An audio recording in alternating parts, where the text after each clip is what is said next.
Secret friends, unite!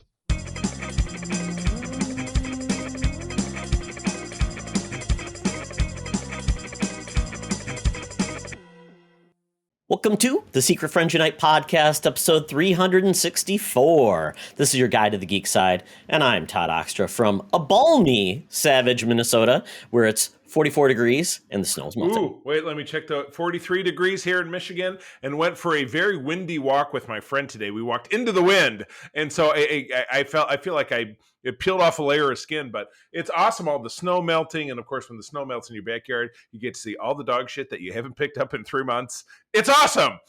So I was just I spent a little bit of my afternoon doing that.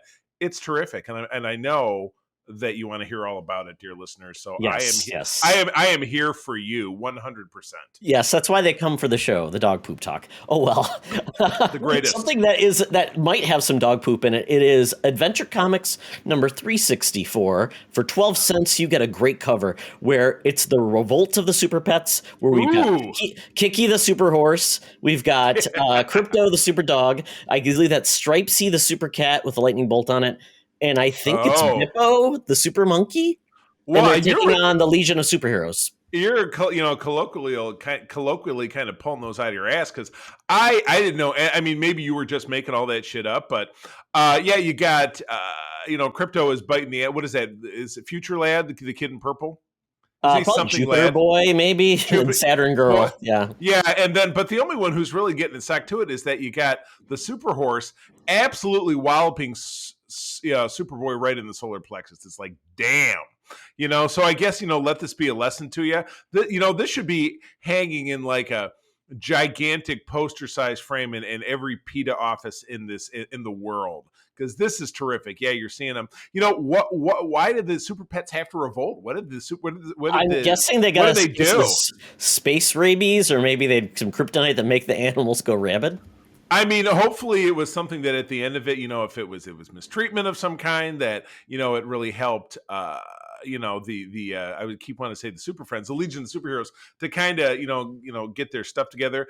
12-cent cover price, without even looking up, would be the early 1960s. So, not a lot of, animal rights things happening back then. So, maybe this was more of a watershed event than we realize. Maybe and I lied. The horse's name is not Kiki, it's Comet.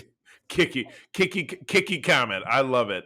Exactly. And they're reenacting that famous Coppertone cover where the dog is tearing down the pants of the girl. But this time, the pants have now been ripped. So watch out, because this does not look good for them. But this also may be going to be the plot of the actual Super Pets movie that is coming out in a couple of months. Could be. Yeah, no, I'm looking forward to that. Well, speaking of things that are kicky, one thing that never kickies the bucket is our senior news correspondent, Madam Webb. She's out there on the street, the corner of Hollywood and Vine, getting us all the juiciest scoops. So let's pop on over there and figure out what is going on. Let's do it. Now it's time for Madam Webb's rumors and news. Take it away, boys. Thank you, Madam Webb. Oh, my goodness. The Super Bowl is past. And if you looked close enough, you saw one really bad background dancer, and that was Madam Webb. Oh, and as opposed to dancing, it was probably a little bit more of epilepsy, which we shouldn't make fun of. So she was just protesting her lack of rap efficient. She just does not like the rap. Sorry. I think she was back in the corner when you saw 50 Cent hanging around upside down. I swear I saw her, but I could be wrong.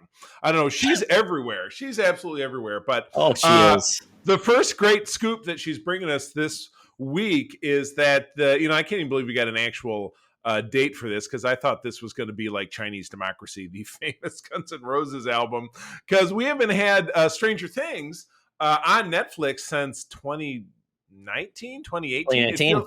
I mean, so that's now 3 years gone by. That's absolutely crazy. But anyway, we did get an actual drop date of May 27, which is now just 3 months away. 3 months away. 3 months away, which is crazy. And they, because they spent so much time filming it, what would have been considered probably a normal season of 20 or 22 episodes now is split into 2 volumes. But we get those first episodes, and then it really just segues. Well, this is just weird. So it'll be split into 2 volumes with the second batch beginning on July 1, which is 5 weeks later. So it must be 5 and 5. So how is that longer? They've just confused me. They probably want to take advantage of both holidays, so Memorial Day and then also 4th of July weekend. Get a lot of people just, hey, you got nothing better to do, watch a lot of this. Don't go outside. Don't get your face on nature. Watch our stuff. No nature. What's so crazy is reading through this article, the Duffer Brothers are the guys who make it, and this is their quote. They made mention to the fact that the story started 7 years ago. My God. I know. That is absolutely crazy. So these kids are not kids anymore. You got, Millie Bobby Brown not doing stuff, and Wolfhard is in, the Ghostbusters reboot and all this stuff. He is the retro kid, as they would call him, because he's in like every retro thing. Right, exactly correct. So this looks great. And yeah, you're right. So it seems like it'll just keep cranking for a total of 9 episodes. 9 episodes. Yeah, exactly. So, it's the longest season yet, apparently. Yeah. Is it? Where the other? Well, I guess if the other seasons were like, it's 8 episodes or whatever. So, anyway, I mean, I'm ready for it. I've watched this show from the get go. Might be due for a rewatch, particularly since there's not many episodes. Just because all I remember at the end of the last one is that Hooper, the sheriff, what's his butt, the Red Guardian, got absconded to, and it was heavily hinted that he ended up in Russia, ironically. And I think some of the production photos that they've outlined have shown him there as being in a gulag or something. So I'm the most concerned about him because kids will be kids. But yeah, so this is, and they're really touting this as they are saying there's going to be season 5. Yeah, this is the penultimate, so we got one more season after this. Yeah, right. And it makes sense because I mean, you can only tie so many storylines into this type of thing. And if they kept on going, like with Walking Dead, it would lose its bite, and people would stop caring. And it would just go out with a fizzle, which I think this is going to go out with a bang, hopefully. Which reminds me, I think Walking Dead might be back, but we haven't really tuned in, so I don't feel like it's something we're missing. Is that my show, Charlie? The Mocking Dead? The Mockter. The laughing, the mocking laughter, Mockter. Oh, was that the state? No, I actually think it might be. Either that or a buddy of mine from high school coined it. But anyway, it's great. I love it. So anyway, so I look forward to that. But moving on, Todd, this was a title from back in the day. I was in college. Yeah, I bought. Yeah, exactly. You were reading it, but I picked it up, and I'm like, wow, this one blew my socks off, and that's the Thunderbolts. Yeah, right. Yeah, and this was who wrote it originally. I'm trying to remember who. Probably so, and it was your best friend Mark Bagley was the artist. But this was one of the few, and I think it happened at the end of the first episode, where there was a real gotcha where there was, it was immediately after Onslaught, and the Avengers were ostensibly dead, though they were ended up in this shitty pocket universe that thankfully they came back from, and a new superhero team jumps onto the scene and blah, blah, blah. They're doing a bunch of stuff. And in the last couple of panels of that first issue, it's revealed that they are simply supervillains who have rebranded themselves as heroes. Mm-hmm. So, that was in 97, I'm going to say early 97. Cause we were, you and I were going to the comic shop every week and picking our stuff up. So yeah. And so, so this fan favorite is going to return. It's not exactly the original setup of B and C tier Marvel baddies and anti-heroes trying to redeem themselves. And so and again, it's a 5-issue run. So good. You know what? Maybe Marvel's finally starting to figure out that, hey, let's do 5-issue little mini blurbs instead of having 9 issues and then canceling it because nobody's reading it. But it sounds like, we're going to get a lineup of Spectrum. That would be Monica Rambeau, America Chavez, who we're then going to see obviously in Doctor Strange 2.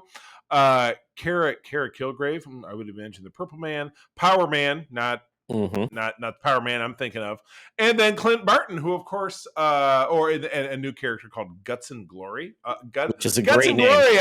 I just got it. Yes. Yeah, and led by Clint Barton, Hawkeye, who eventually went on to led the team pretty early in their run. I guess the thing about this for me, and I guess it's a mini series, is that if they're not really pursuing the original premise. I guess I'm kind of wondering what sets Why it would they apart. take the name? So, Yeah. Well, yeah. what would be make it interesting unless?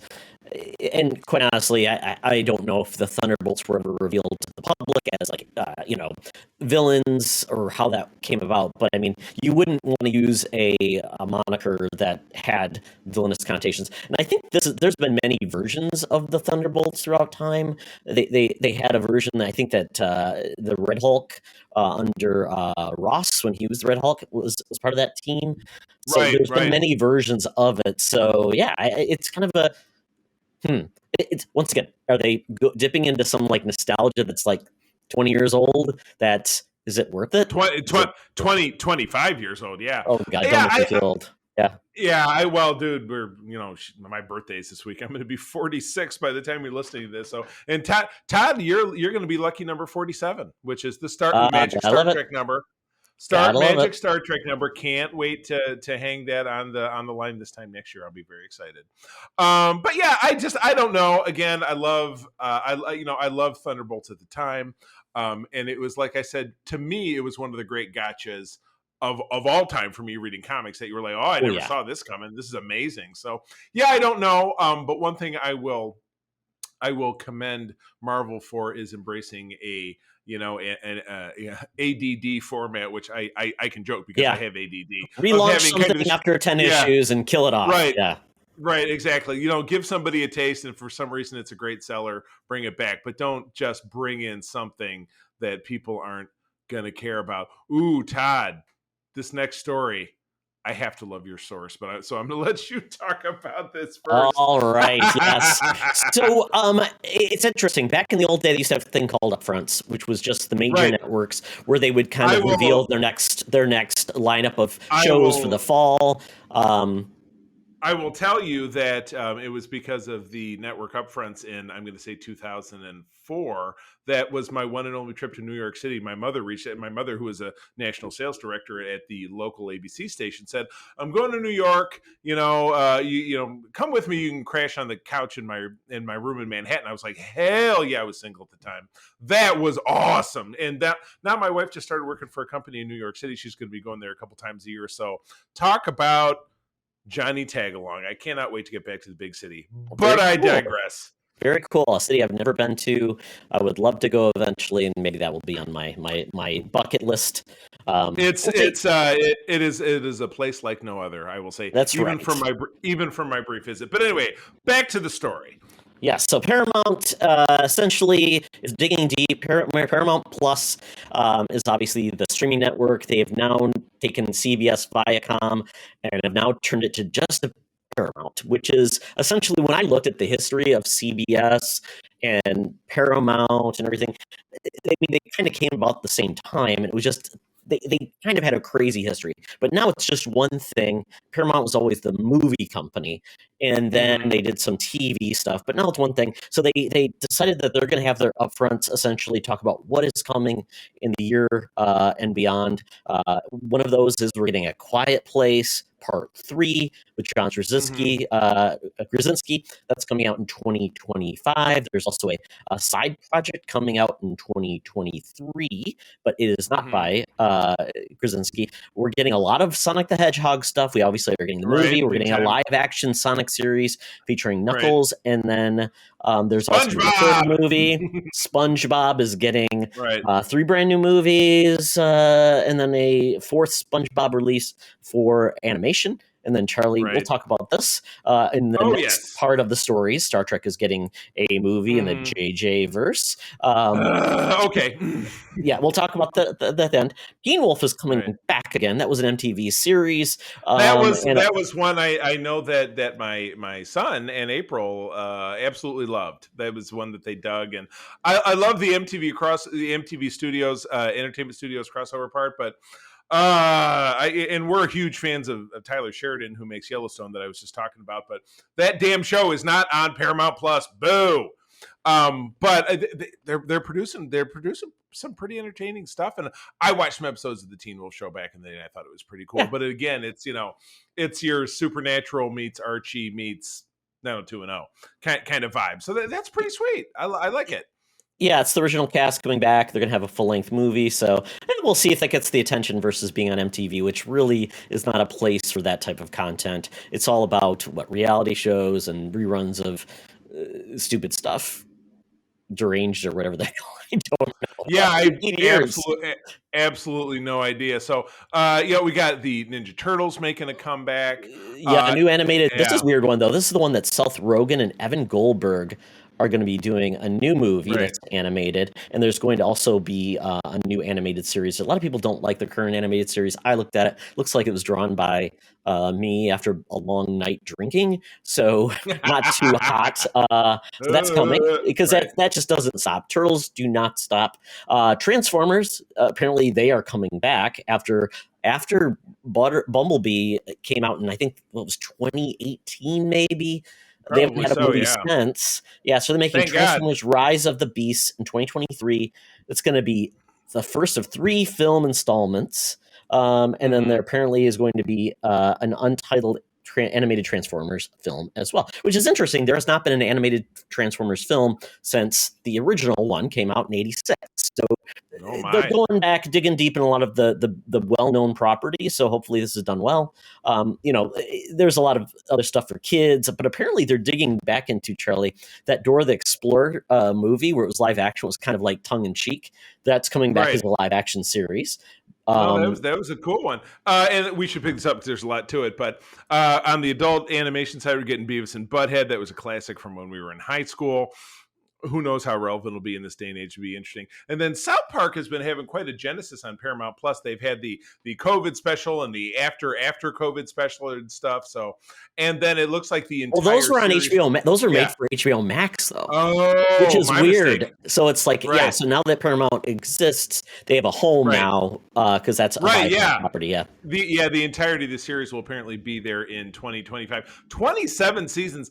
I couldn't tell you that I watched that show with any consistency after like the third or fourth year, to be honest with Yeah. you. So I have not kept up. It's a bunch of unscripted stuff, which is really not our scene. No. But again, I was just chatting about Yellowstone, and which is a show that April and I love, and we love the works of this dude Tyler Sheridan, who has made that show in then 1883. But now, Tyler, you're going to love this because I know you love numbers. 1932 will follow the same family, which is the Dutton family, during the time of Western expansion, Prohibition, and the Great Depression, which was also, if I'm remembering my U.S. history, the time of the Dust Bowl in the Plain States, if I'm not mistaken, which was devastation for farmers. So I love what this guy that'll does. be exciting. Yeah. There's another dusty Right. day. Here it comes. No, Tyler Sheridan, he's a very accomplished writer-director. He's got a real eye into the Native American community, which is a big part of all of his shows. So we have really, as far as creators that do something that's a little bit outside the geek world, I really like this guy's stuff. He's really somebody who I've So this is like the come to new enjoy. NCIS or CSI where it's going to be a billion spinoffs. So funny that you say that because skimming down to the expansions of popular primetime entertainment, NCIS Sydney, which I assume is Is there a naval like station in Sydney or something? We would have to look it up. I know that what's funny is I know that during JAG, which was the show that spun off NCIS in the first place, there was Harm, who was the main character, had a romantic rival for Max Affections, and he was Brumby. He was an Australian exchange officer who was on the show for a couple of years. So this just kind of, unfortunately, that actor committed suicide a couple of years later, so he won't obviously be returning. But NCIS. Wait, maybe NCIS should have looked into that murder. Yes, exactly. Was it really a suicide?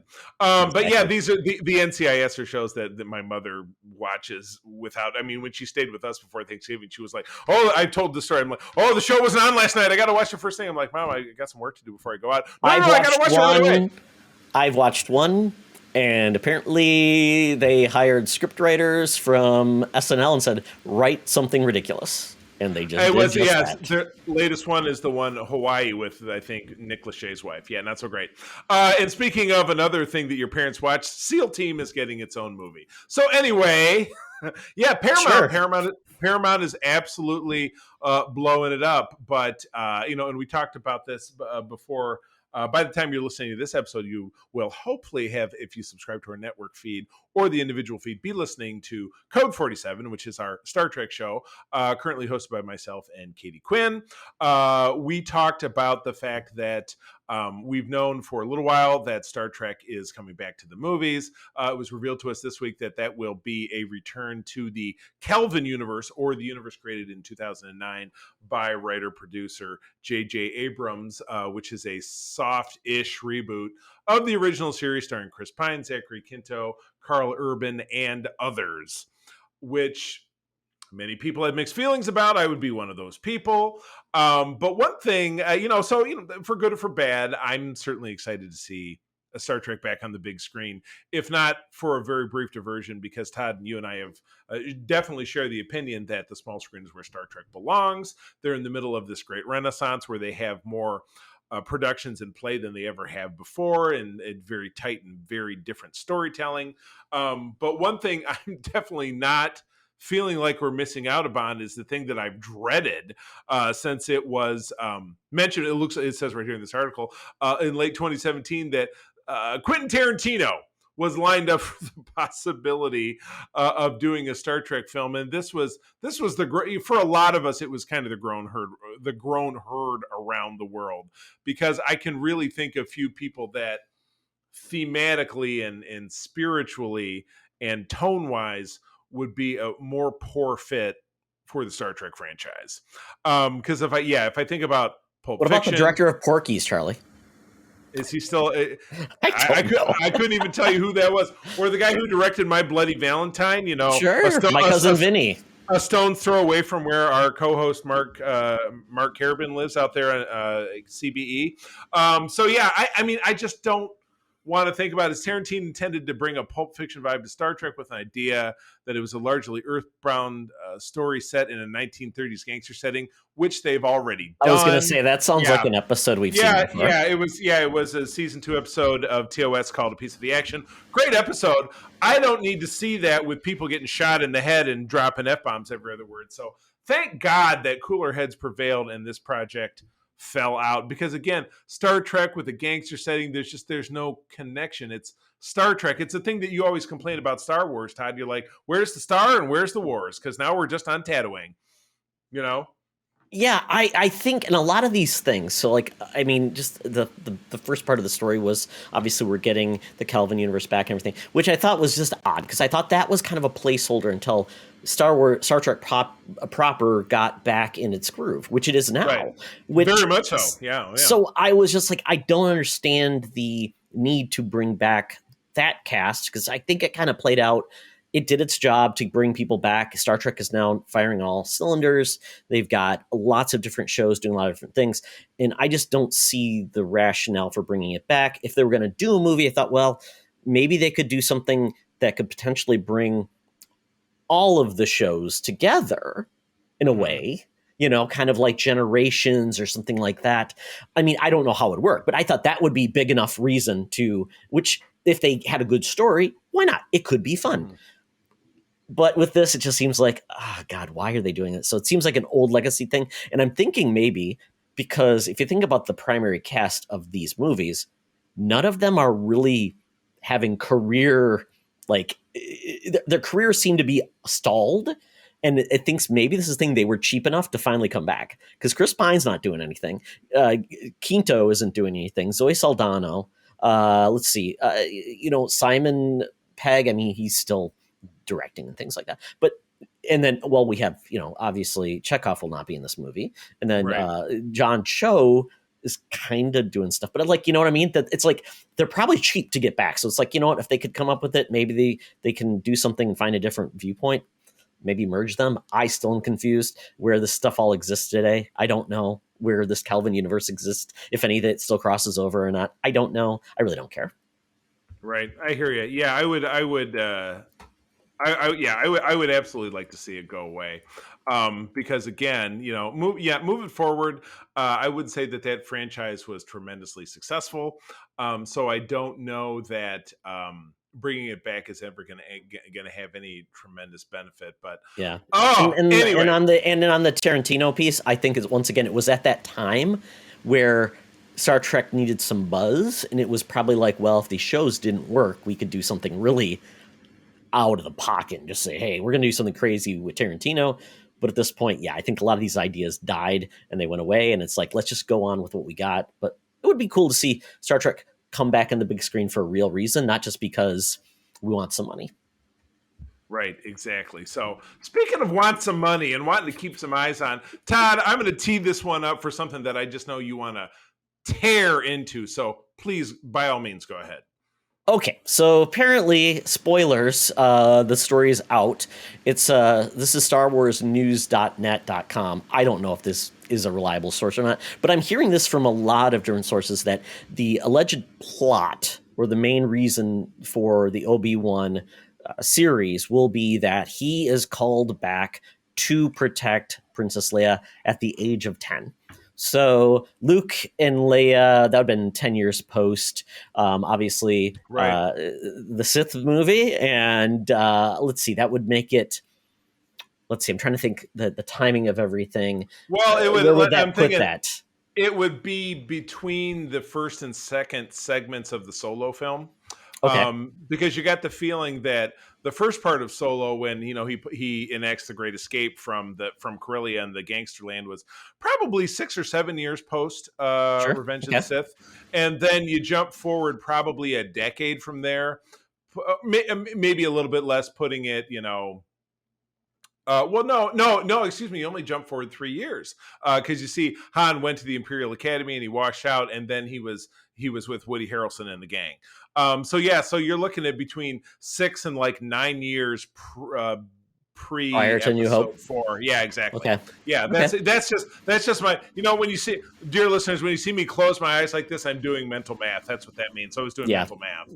Yeah. I'll put little bubbles above Charlie's and light please. bulbs and But I mean, so essentially they're saying, I'll just read what they say. We have learned that Obi-Wan will have an important mission in the series that involve none other than Her Highness Princess Leia. As we know, the Kenobi series takes place 10 years after Revenge of the Sith. Yep, so this will be a 10-year-old Leia. Additionally, we've learned from the princess managed to get herself into trouble even at this young age. From what we've heard, it appears that the princess is being held prisoner in a cantina-like establishment. God, don't let it be Tatooine, please, Charlie. God, you shut up, because it can either be Tatooine, Jakku, which we saw in the prequel trilogy, or there's Navarro, which is kind of a desert planet, the one from the Mandalorian. So you got three choices. And apparently. It could be Tatooine because he's already there. But there's got to be more than one bar in the universe, right? So I'm just being stupid, right? Maybe so. But I just I see two sides of this coin.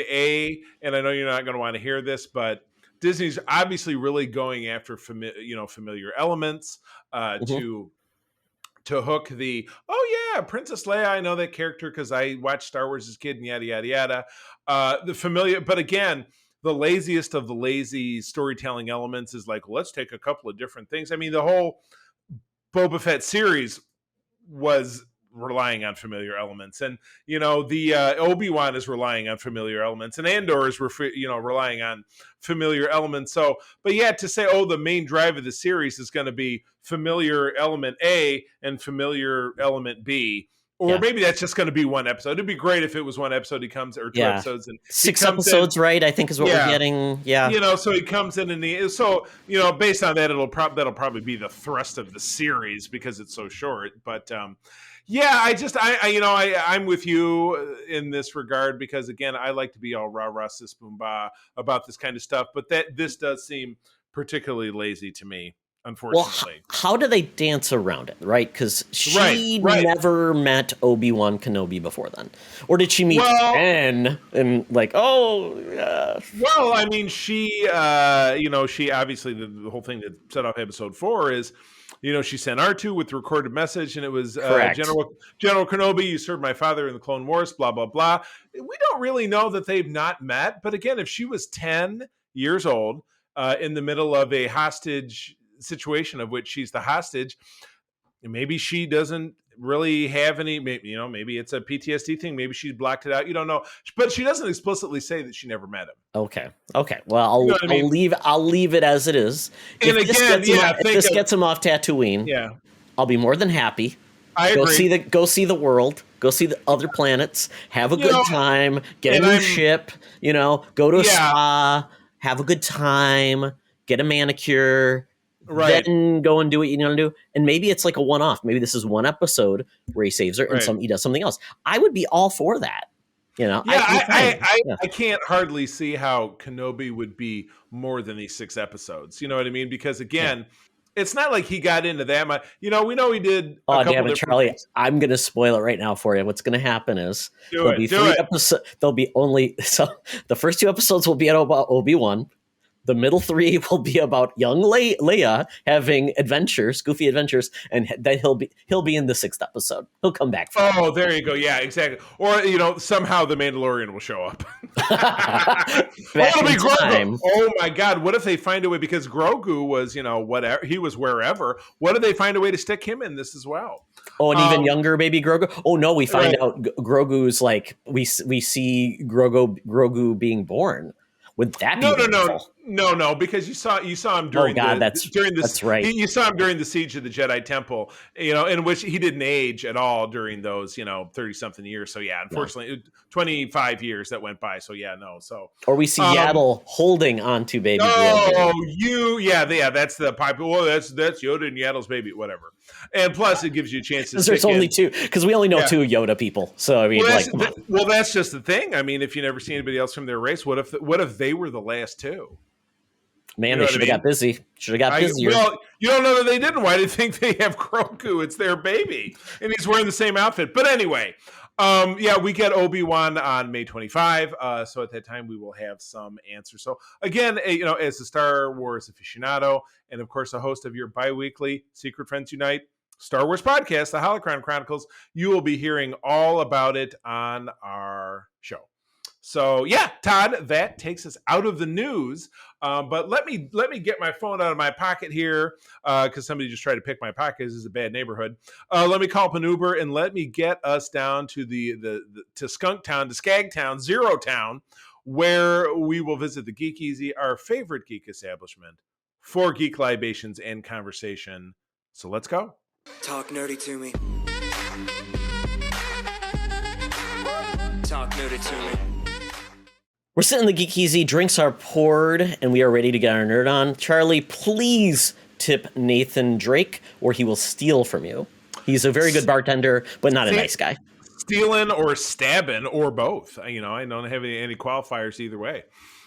Absolutely. So yeah, this week I didn't get to watch as much, just a lot of stuff going on, but I did watch something that was very easy to watch, and we were actually watching it just not that long ago, which is Slugfest. This is that show I told you about on Roku. It's got 10 episodes, or roughly 10 minutes each, which is perfect length to get like one small story, tell it. It's basically a reenactment of the people that were involved in it, but it's cast with actors which is very interesting. Like the first story was episode 9 was all about the Clone Saga, Charlie, the Spider-Man Clone Saga, because at the time Marvel was kind of like struggling against the big stuff DC was pulling out of their hat. They're like, we need to get in these sales figures. Marvel was having a tough time. And, right, and it was just it was just a couple of years after the death of Superman, which I love that little Max Landis dramatization of that. That will always be one of my favorites. But yeah, that was one of those things that was like, oh, we did this, and then again, as Max Landis pointed out, it forever broke death in comics. Well, the first Clone Wars saga, I say the first Clone Wars saga because that didn't go away, was the thing that broke Spider-Man for me. I was like, ugh. Yeah, and subsequently, what's funny is that in the last 5 or 6 years, they've done a couple of resurgence of that. They did the Clone Conspiracy and they did a second one where I really liked it. I think they actually told it where they brought Ben Reilly back and then they took him away again, and now he's back again. So I've not been keeping up. Todd, I have not stayed on top of my reign as being 100% readership rate of the Amazing Spider-Man. I do have to catch up. I'm probably at least 10 issues behind, so I just need to hop on it. But certainly now with the damn Comixology app, whatever the hell it is they did with that. But fortunately, the Marvel Unlimited app hasn't changed much. Yeah, it's a really fun episode because they go into why it came about, kind of like how it was pitched, and it was funny because Peter Fasinelli was playing one of the writers, and oh God, what is his name? Not Horatio Sands. He's the big guy from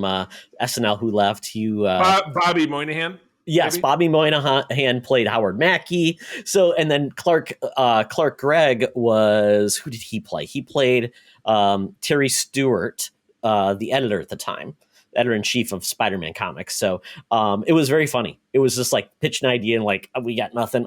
Clones, and they brought back Jerry Conway's idea. Jerry Conway actually spoke about it, and it was very funny. And like they said sales are so good, and they're like, this was originally only a 3-month idea. And they were like, and then marketing would come back, hey, this has got to keep going. They're like, it does? Okay.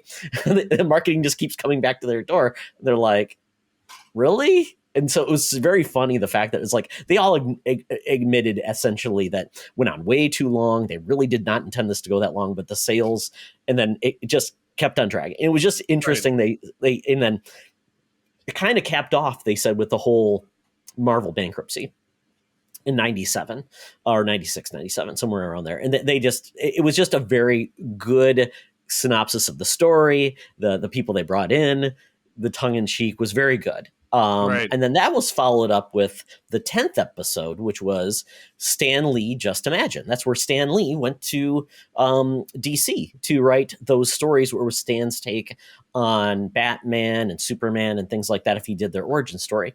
Lots of word bubbles. Just count on it. Exactly. But the funny part was, this was coming out of the bankruptcy. Stan Lee and a lot of people were out of their contracts. Essentially, Stan Lee was no longer a Marvel employee because Marvel was in bankruptcy. So it was all about Michael Uslan, who did the production on, he was a producer on the Batman movies.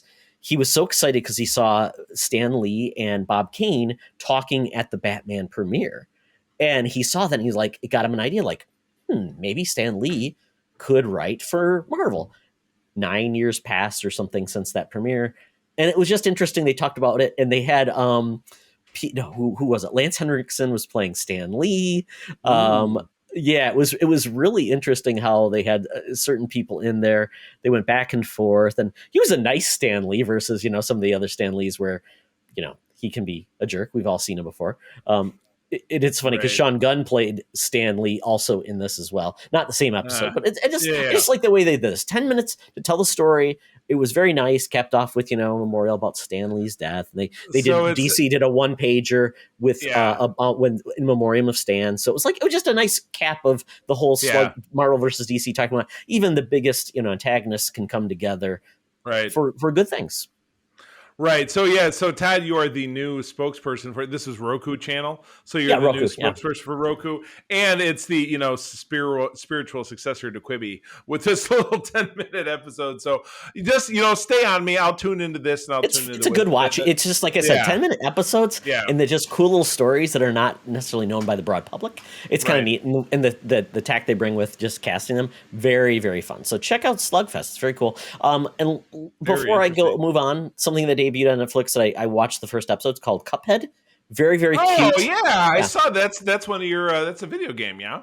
It is, but it's like a video game that has like that Fleischer 30s animation style. Very cute, funny, and goofy. And they decided to make an animated series. Episodes are like 15 minutes long. That's cool. And it's very well done. Like Wayne Brady's playing like a character, so very very cool and hip. He like plays a dice guy, and they have the devil in the first episode. It has a song. It's very cool and jazzy, very fun. It's if you want something that's for the kids but also for adults. It's very tongue in cheek. It's not like a little kids show. It's definitely a little bit more edgy but good. So check out Cuphead if you want something fun. No, that is fun. But I didn't say cool, Charlie. You did. Well, you know what? I was paying attention. You know what? That's growth. It's growth to expand your vernacular. I'm very proud of you. Well, now we can pivot over to you. Oh no! Oh, you were so close. 50%. In addition to starting a watch of 30 Rock with my wife because she'd never seen it all, and I got a few chuckles out of her because I was trying to follow up the fact that we racked up watching Schitt's Creek this week. And Schmidt's Creek. Is that what I called it? Schitt's Creek. No. Schmitzke. Remember that commercial? Oh yeah, you're right. Oh yeah, exactly. Old SNL sketch, which would not play in this day and age. No. But yeah, I talked about Schitt's Creek in previous episodes. This was one that I finally had to get one over to, and it was funny. We were wrapping it up. I was saying in April, I said, I almost feel like I need to watch the pilot again to see the particulars of kind of how they ended up here. But what a wonderful story, and it was a great finale, kind of wrapped up with a bow. I'm not going to talk too much about it because if you've not watched this show, you are missing out. And this is what I found out in the final analysis. And there is a very heartfelt retrospective that is also there on Netflix to watch. So I would recommend both.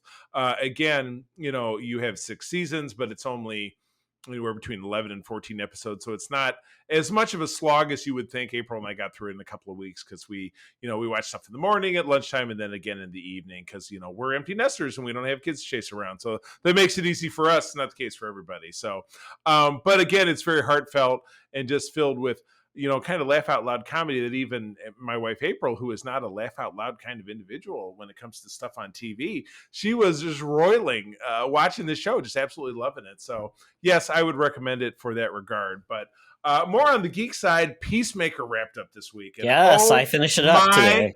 God, this is my favorite DC thing since The Dark Knight, I would say. I mean, because DC has had a lot of kind of fart and church kind of productions in the last 10 years. Let's be honest. Todd, even though you and I liked Man of Steel, most people hate it. The Justice League movie got better with the recut, but the theatrical cut was a train wreck. BVS was a train wreck. I know in a lot of ways that we talked about it. This is, they handed something to James Gunn with the Suicide Squad, which came out last summer, which I enjoyed very much. But it gave us John Cena, who I've come to love him kind of like the way I love Arnold Schwarzenegger when I was a kid, or the way that I kind of like Dwayne The Rock Johnson. It's weird how I'm not into wrestling and the whole culture, but every once in a while they'll give me a character who does caricatures as an actor that I really enjoy. Mm-hmm. And John Cena is kind of my latest because I love him as Chris Smith, aka the Peacemaker, kind of this quasi-fascistic idealist who somehow has the ability to not die because, again, he got shot in the throat in Suicide Squad but lived. He gets severely kicked around and dropped out of things and hit with things in this and somehow survives. But this was 7 episodes of comedic dramedy, if you will, kind of fulfilled by a storyline of an alien invasion that you really saw him grow as a character. So I absolutely love this. That final episode was totally action-packed. I wanted to see a big makeout scene between him and Harcourt, but I didn't get it. But they got a nice hand squeeze, so that's something. But I love this, man. This is my favorite thing DC has done in the last 15 years, in my opinion. It's a cool show because I wasn't sure. I wasn't convinced when they said there's going to be a spinoff. It's going to be Peacemaker, and I'm like, how are they going to do this? And they took a different approach. I mean, and I appreciated that. I mean, it's definitely not toned down at all. It is definitely in your face. It doesn't pull punches. The characters are all get a little bit of their time to shine, which I appreciated. Right. And then there is some, like you said, there's growth with these characters. Right. Yeah, I like that. I like that. Yeah. And it's not given that you're going to see that in this kind of series. It could all simply be very one note, and again, you did have characters that were spinning out of that Suicide Squad film. In this final episode, you see Viola Davis again. Does it look like maybe she had, some kind of bariatric surgery? She looked like she lost about 100 pounds from the last time we saw her. She was very tiny. Did you notice that, or was that just me picking that up? Yeah, I guess I just didn't really notice. But yeah, she had an appearance at the end, and we did get a cool cameo. Oh, I used the term, Charlie. Sorry. Right. The cool count now sits at 2, but the first one was done ironically, so exactly. It's like a half, so 1.5. So a nice cameo at the end. Well, we can only say there's actually 2 actors and 2 shadows. Right.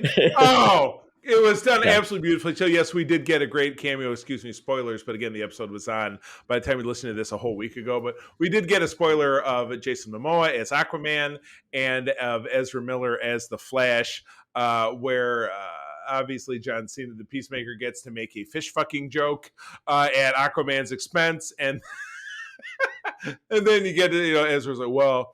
He's like, it's not true, asshole. Aquaman says, and Ezra's like, well, it kind of is. Like, you're a dick, Barry. That was just and very good. That was great, and it was funny. I actually watched this on Thursday night because I thought it was a Friday show, but I got a notification from HBO Max that it was on Thursday, so I could have been living a lie this whole time. But usually Thursday is Star Trek, and then Peacemaker was Friday. But now we're not only down to just Star Trek, but on March 3rd we'll have 2 Star Treks because we'll have Picard as well. So I'm going to have to get up an hour earlier to watch more Star Trek. I have to get up at 4 o'clock in the morning now to watch more Star Trek. Oh my goodness, Charlie. But we did they did announce that there's going to be a second season of Peacemaker. Yes.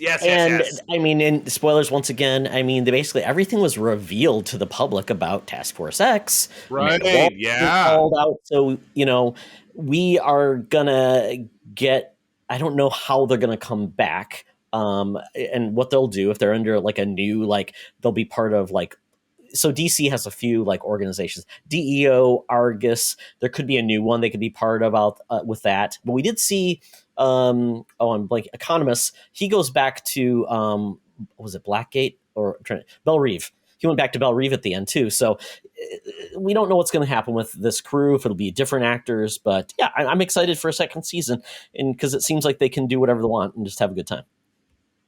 Right. Alrighty. I love it. Well, cool. Well, that kind of wraps us up, taking us up out of the Geek Easy. So now it's time to get the phone out. Again, get up that app for Air Qantas, and we're going to need to get down to the Thunderdome to entertain our mutants with a topic or game. So let's make it happen. Welcome to another edition of Thunderdome!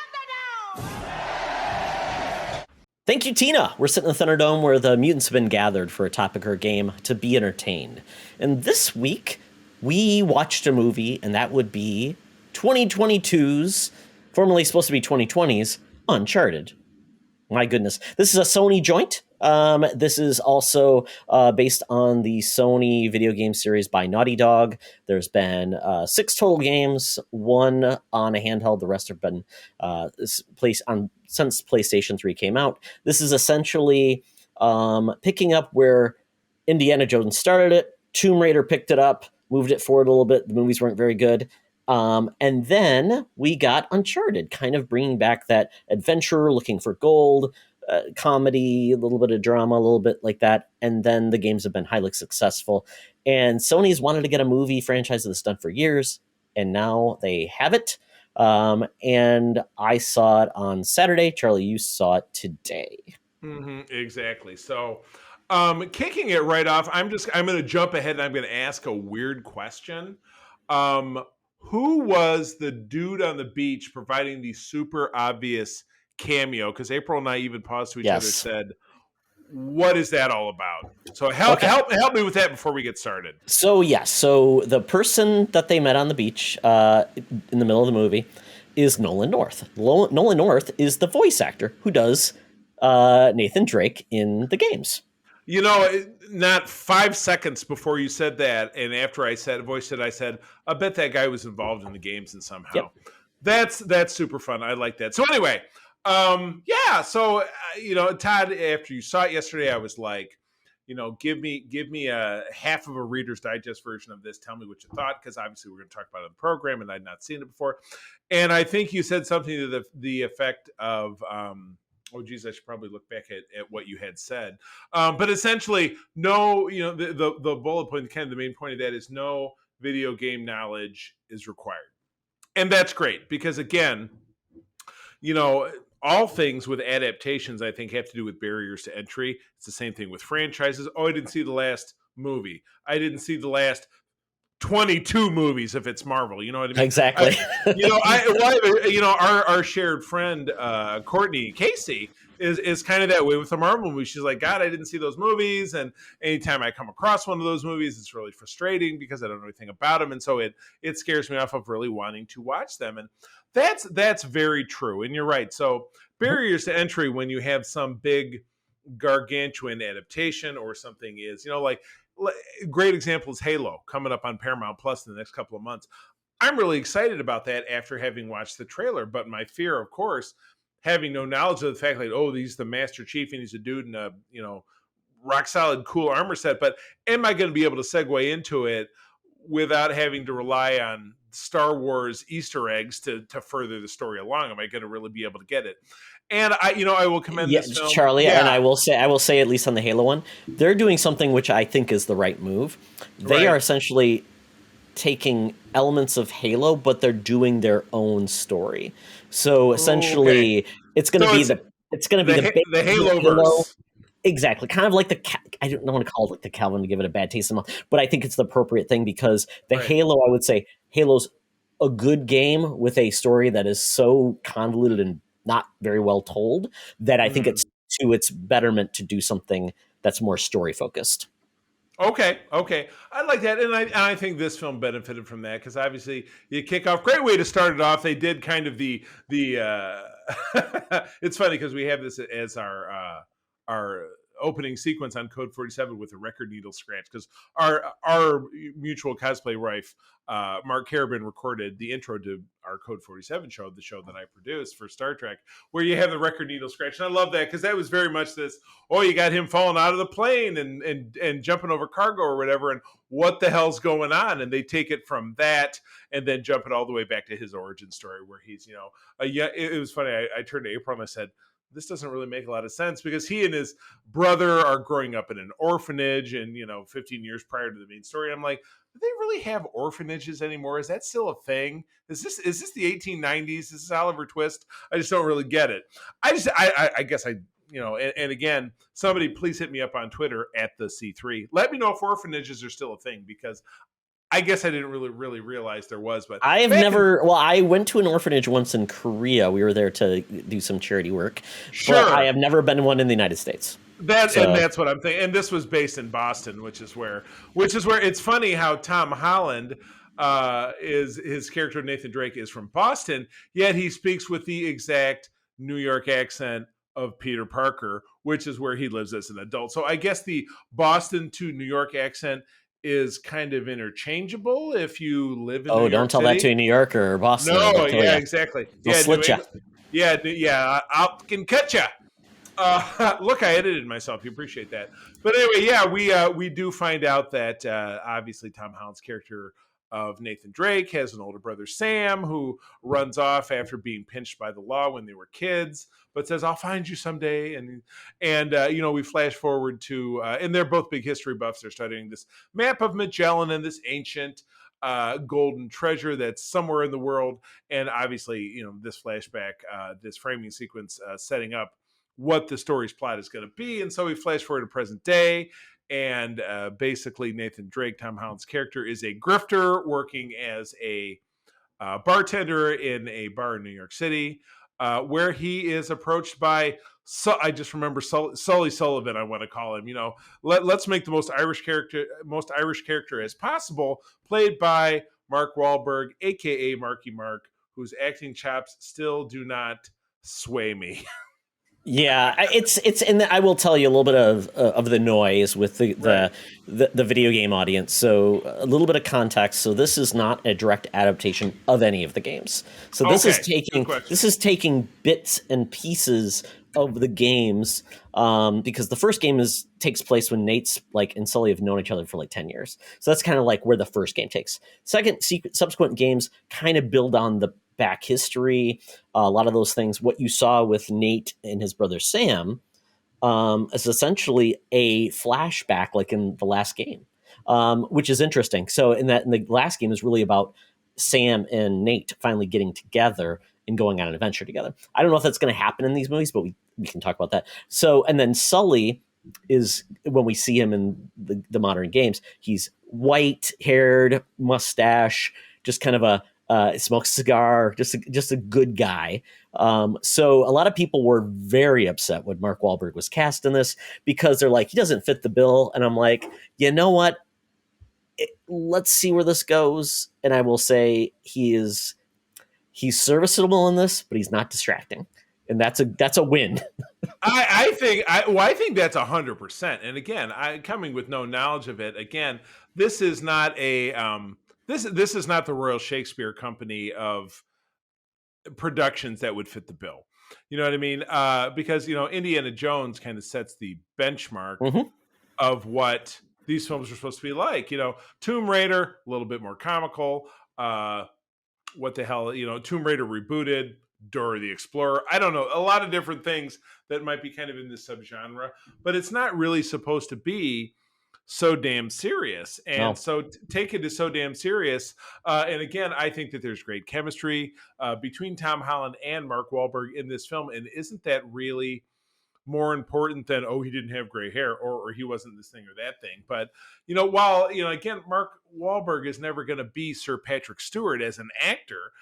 He's going to achieve in a lot of the roles that he gets what he's really intended to do, and I think that this does that. You know what I mean? So anyway, obviously to launch off for an adventure around the world. There's a girl involved, of course, but again, even the relationship between what's the young lady's name? Her name is Chloe. Chloe, there you go. Which is kind of a generic. It was kind of a generic name that's supposed to sound fancy, but it's not. But it's a great example. Even that, there's a lot of elements of this that kind of feel.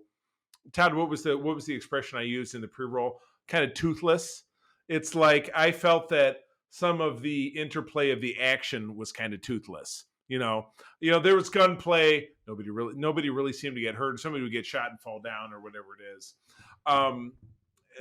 Somebody did get hurt, and that would be Antonio Banderas, who I thought was going to make it through the film, and he didn't. Well, and that's a great example because the head villainess, who's an a black lady, let's say African American, but I understand black is the more appreciable expression these days, or so I'm told, is a black woman.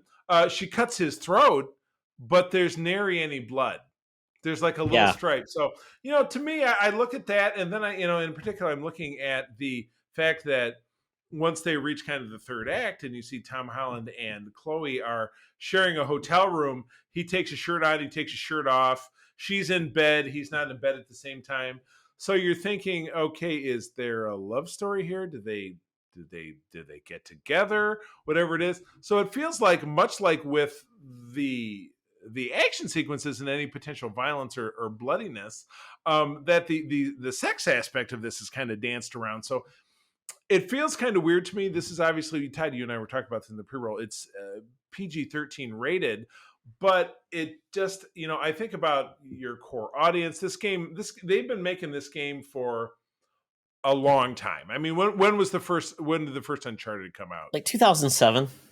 Okay, so it's basically 15 years gone by. Yeah. So anybody who played the first Uncharted game in 2007, let's say they were a teenager, they're an adult now. They're in they're in their late 20s, they're in their early 30s, whatever it is.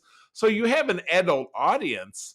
It just, to me, in some ways, this seems like this could have been a little edgier than it was, because it seemed in a lot of ways, a lot of the edges of this seemed to be kind of dulled, and it was noticeable to me. That's what I guess. I guess I just didn't. Yeah, I guess I just didn't feel that way. I kind of felt like Indiana Jones didn't have a lot of sex in it. There wasn't nudity. There wasn't a lot of blood and guts in Indiana Jones. So in that take, I took it more like that way. That it was kind of like, it's more of an adventure. It's fun. It's lighthearted. It's supposed to be an adventure. Rather than dark and gritty.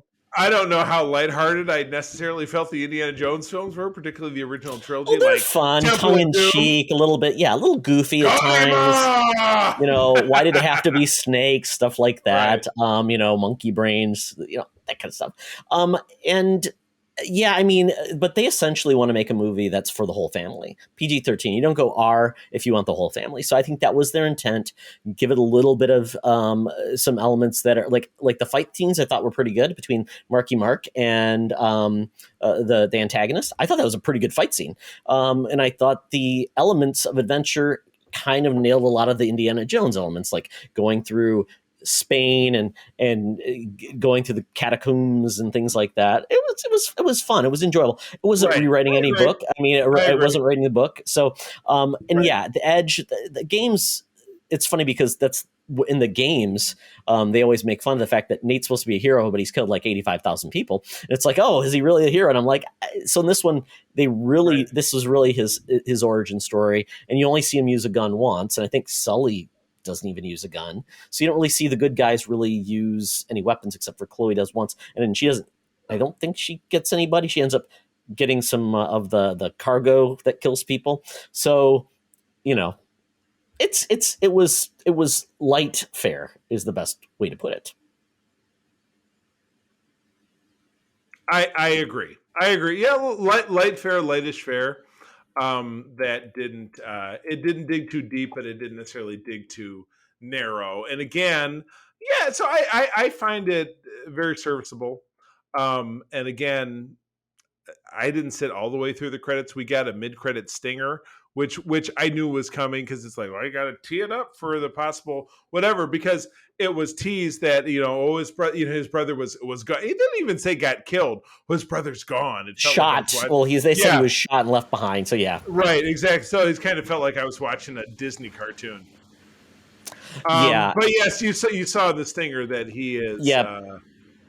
Yeah, that was not even a stinger because that was before the credits rolled. So it was like an actual element of the film, which is like that kind of made sense that they would do that. But the stinger was interesting because Euron Greyjoy, the actor who played him from Game of Thrones, wearing an eye patch, so he's a bad guy.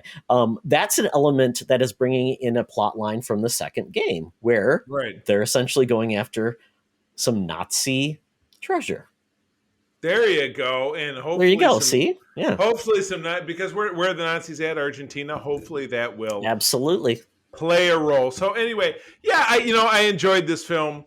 Your third act, flying the ships of Magellan around, where it was a little beyond ridiculous, but again, you had to give into the poetic license of the whole thing. I do like that the black female villain at the end got squished by a ship. Oh, that was great. I'm like, she's going to survive. No, she isn't. No, yeah, exactly. It's the Marvel theory. Your villain has to die at the end. So, yeah, I would say and again, I like the fact that it was okay to go into this uninformed. Oh yeah, so you didn't have to feel like, oh God, I don't know. Play all 5 video games before you come in, Charlie. Yeah, it's a requirement. Right. Again, it was very serviceable, and I did appreciate that. So yeah, I enjoyed myself, and I would say out of big gold chunks, I would give this maybe a 7.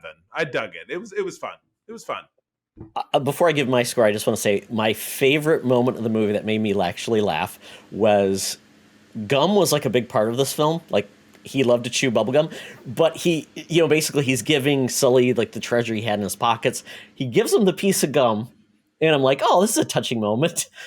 He throws the gum out the window. That made me laugh because I'm like, okay, they didn't get into this happiness. So it's just that's gonna be their relationship going forward. Breaking balls. There you go. Breaking balls. Yes, breaking balls level bubble yum, which myself, I pick up the multi-packs of extra gum at the Walgreens, but that is just me. Not Hubba Bubba or Bubble Yum? No, big league chew.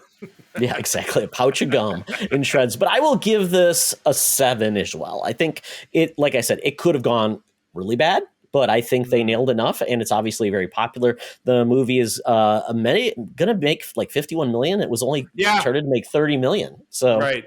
Yeah, and again, in this post-COVID world, which miraculously, I'm hearing things on the news lately that we are improving with COVID numbers. I'm hearing this. Hopefully, I'm not the only person hearing this, and hopefully, by speaking these words, I've not condemned us all to another year of horror. I apologize, but hopefully, we will find a way to battle our way back to some kind of normalcy. So, with the box office in particular, trying to control our small corner of whatever it is. Yeah, I enjoyed this. It was I would definitely say it was okay. I'll give it an okay rating. Charlie, I said this was more fun than good. And in a rare occurrence, I will agree. There we go. Cheers. Cheers. Oh, I'm all empty. Clink. Oh, my goodness. And with that is actually the end of our program. Friends, thank you as always for joining us. I'm going to tell you that sharing is caring and to keep on trucking. Be the hero, not the villain. In a truck. Tell your mother I said hi. Is that how it goes? Yeah. Yo, chicken. How's it hanging? How's your mother? Marky Mark. Feel it. Feel the vibrations. Oh. This podcast is part of the Secret Friends Unite podcasting network. Visit secretfriendsunite.com for more great shows, articles, news, reviews, and more. Secret Friends Unite podcasts are available on Apple, Google, Spotify, and other podcast services around the world. If you'd like to be part of the conversation, you can join us on Facebook or our new Discord server, or follow @SecretFriendsU on Twitter. Please subscribe to Secret Friends Unite on YouTube and visit our merch store at tpublic.com. Just search Secret Friends Unite. Thanks for listening.